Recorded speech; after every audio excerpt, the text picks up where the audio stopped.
Warahmatullahi wabarakatuh. Alhamdulillahi rabbil alamin.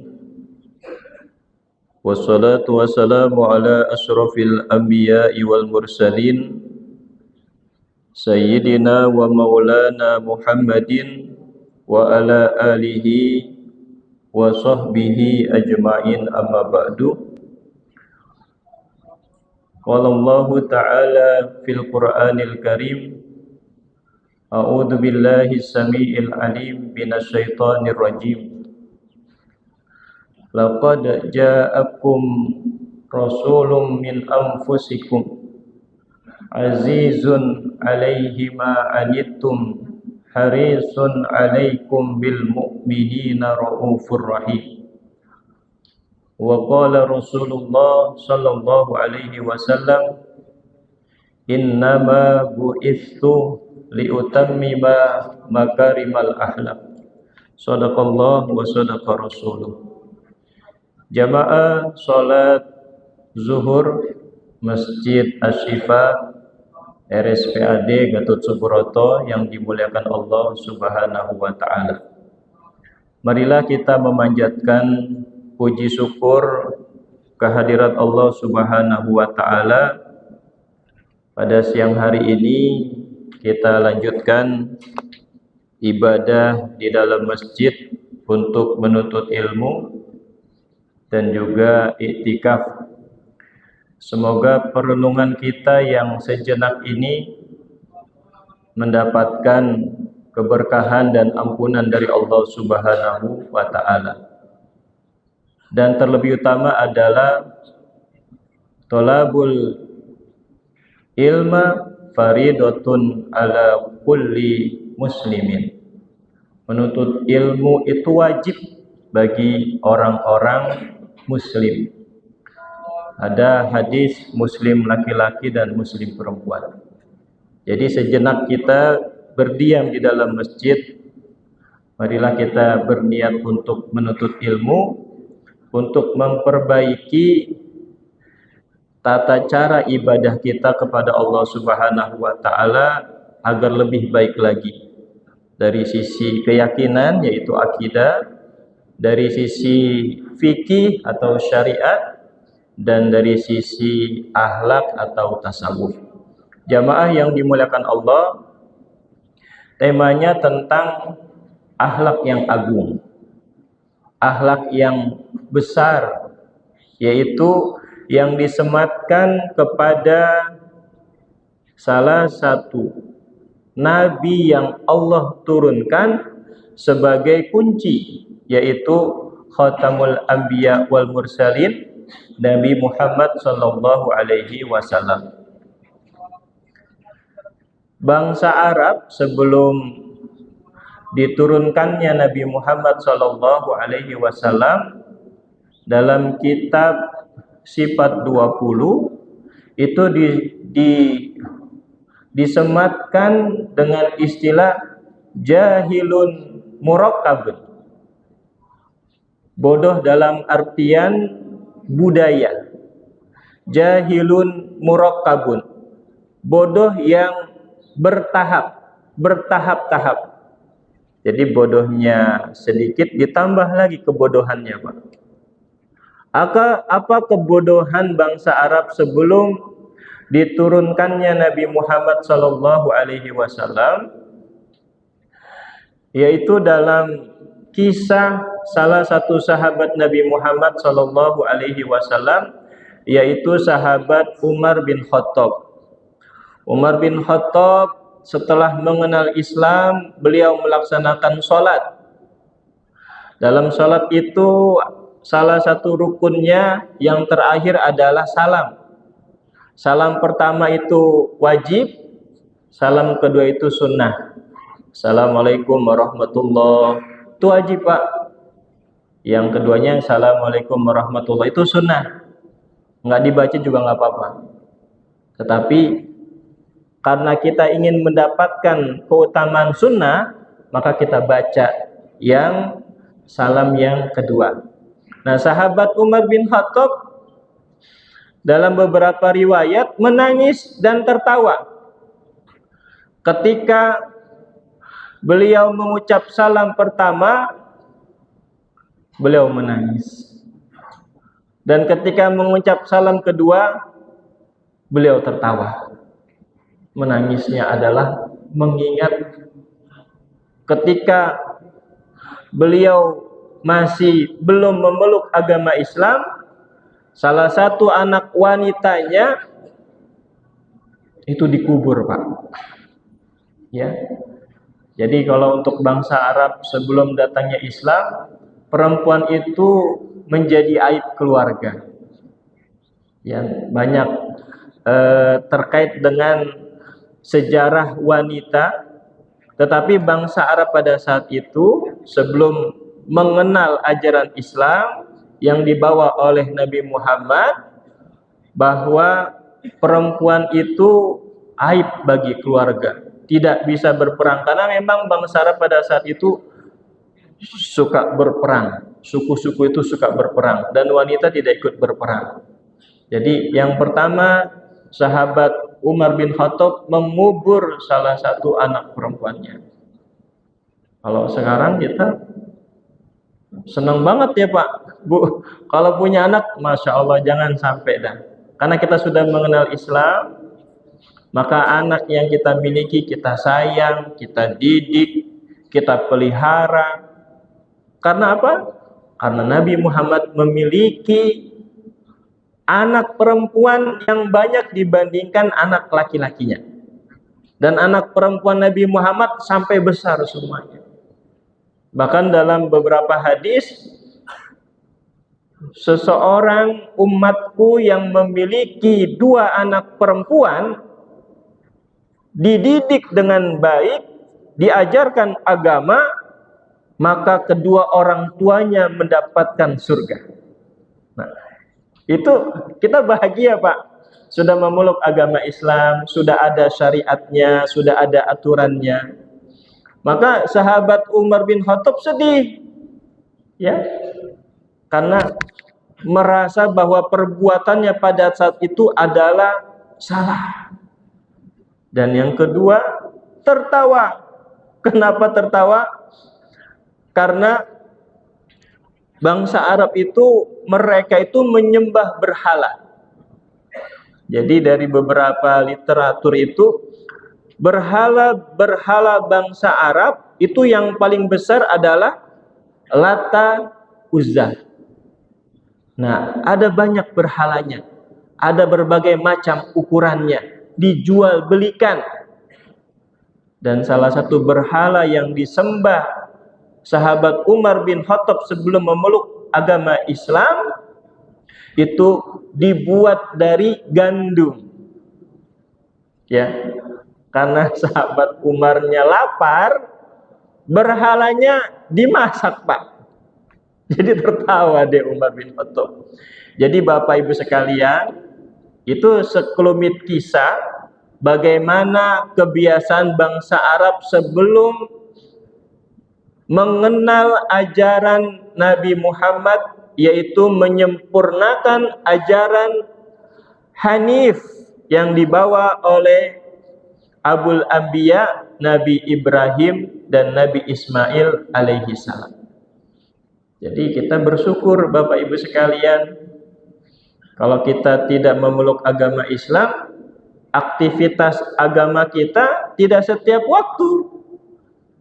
Pagi, ya kita bersyukur pagi-pagi dibangunkan oleh suara azan, bukan suara dering HP Pak, tapi suara azan.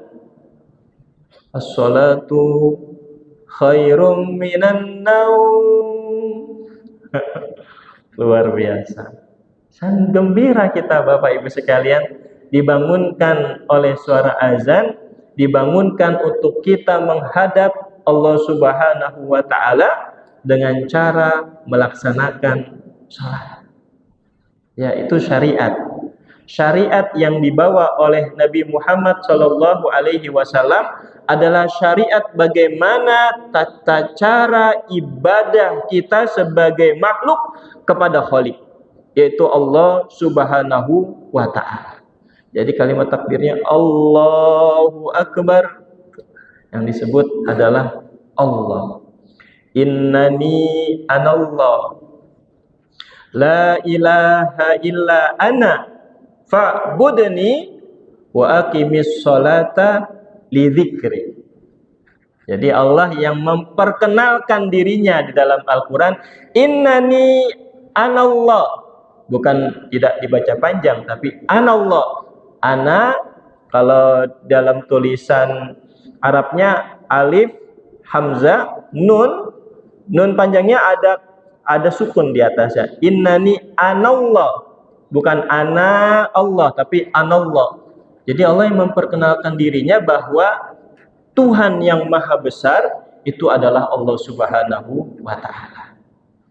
Jadi akhlak yang agung yang disematkan kepada Nabi Muhammad sallallahu alaihi wasallam ada 3 inti dari bagaimana Nabi Muhammad diturunkan memiliki akhlak yang agung. Yaitu Nabi Muhammad yang pertama membawa ajaran keyakinan, yaitu ajaran Nabi Ibrahim alaihi salam. Hanif, ya, dalam doa iftitah yang kita baca, hanifan muslima wa ma ana minal musyrikin inna sholati. Dibaca nggak Pak? Dibaca Pak. Kalau lagi jamaah imamnya kadang-kadang sholatnya cepat, ya kita tidak baca. Tapi ketika lagi sholat sendiri, sholatnya munfarid, ya kita biasanya kalau maaf ya, kita yang orang kantoran termasuk saya, waktu jamaahnya itu tidak bisa 5 waktu. Apa di waktu isaknya, setelah kita membersihkan diri kita, mandi, keramas, ya Pak. Yang kerja di kantor dari jam 8 pagi sampai jam 4 sore kan badan kotor Pak. Walaupun tempatnya AC, badan kita demek Pak nih Pak. Di dalam badan kita ini maaf kotor ini semuanya. Maka kita bersihkan. Nah ada satu waktu kita sholatnya munfarid. Nah ketika kita sholat munfarid, baca semuanya Pak. Baca doa iftitahnya. Ya Allahu Akbar kabira walhamdulillahi katsira. Sebut baca semuanya. Emang kita di kantor ada urusan apa, di rumah ada urusan kantor? Enggak, selesai. Ada punya mihrab Bapak Ibu sekalian. Ya, mihrab itu tempat kita bermunajat kepada Allah Subhanahu wa taala. Bisa sholat munfarid di waktu malam, bisa nanti sholat tahajud di situ. Kalau Bapak Ibu Sabtu Minggu libur, bisa sholat duha di situ, bisa menghatamkan Quran di situ. Ada mihrabnya. Nah, mihrab ini ketika Nabi Zakaria bertemu dengan keponakannya yaitu Siti Maryam, ditemukan Siti Maryam itu punya mihrab, tempat ibadah. Ditanya sama Nabi Zakaria, ini makanan dari mana wahai Maryam? Ini makanan dari Allah Subhanahu wa ta'ala. Jadi Maryam itu bukan nabi, tetapi wanita yang dimuliakan Allah Subhanahu wa ta'ala karena dalam dirinya mengandung Nabi Isa alaihi salam. Dan Nabi Isa juga menurunkan makanan, ma'idatan minas sama. Itu ada ayatnya di surat Al-Maidah. Kan Al-Maidah itu hidangan Pak, hidangan dari surga diturunkan ke langit, memberikan makan al-hawariyun, pengikut Nabi Isa, al-hawariyun. Jadi yang pertama, akhlak yang agung yang disematkan kepada baginda Nabi besar Muhammad sallallahu alaihi wasallam adalah untuk memperbaiki keyakinan umat. Ya, umat Islam, umat yang bukan Islam, ketika dia mu'alaf, dia wajib yakin, yaitu kepada Allah Subhanahu wa ta'ala. Qul huwallahu ahad. Ahad itu Esa. Ya, ketika sahabat Bilal bin Rabah itu di Tiban Batu Pak, itu di padang pasir panas, yang disebut oleh sahabat Bilal bin Rabah ahad, ahad, ahad. Oh, jadi kalau gitu nanti kalau kita mendampingi orang yang sakaratul maut, kita ajarin ahad-ahad aja, enggak gitu. Itu Bilal bin Rabah yang lagi belajar keislaman, karena dia mempelajari surat Al-Ikhlas, Qul huwallahu ahad. Nah, kalau kita mendampingi orang yang sudah sakaratul maut, kita nggak usah panjang-panjang, Pak. Asyhadu alla ilaha illallah wa asyhadu anna Muhammadar Rasulullah. Itu syahadat orang mau mu'alaf. Tapi kalau orang yang mau sakaratul maut, la ilaha illallah. Kalau udah nggak kuat, udah sebutan dia Allah, Allah, Allah, Allah, Allah, Allah, Allah. Ya, yang biasa pembina rohani tugasnya kayak gitu, Bapak Ibu sekalian. Yang pertama ya, Nabi Muhammad memiliki akhlak yang agung. Misinya adalah membawa ajaran tauhid. Yang kedua, Nabi Muhammad memperbaiki syariat-syariat yang dibawa, yang diajarkan oleh para pendahulunya, yaitu para nabi. Para nabi sholat, para nabi puasa, tetapi tata caranya berbeda. Nabi Isa umatnya melaksanakan ibadah pada hari Sabtu. Ya, maka hari Sabtu itu ada dalam Al-Quran. Umat Nabi Isa, umat Nabi Musa, kalau Musa Ahad, kalau Nabi Musa hari Sabtu. Umat Nabi Musa yang tidak melaksanakan ibadah, mereka mancing, Pak. Jadi di hari tempat waktu ibadahnya itu banyak ikan. Jadi kata Nabi Musa, yang enggak ibadah di waktu umatku melaksanakan ibadah, dia tidak mau ibadah, maka dia akan menjadi kera, menjadi monyet. Itu disumpahin oleh nabinya, yaitu Nabi Musa. Jadi semua nabi melaksanakan syariat, Nabi Muhammad menyempurnakan syariatnya. Maka kita harus gembira, Bapak Ibu sekalian. Ada waktu kita menyebut Allah dalam sujud kita, ya.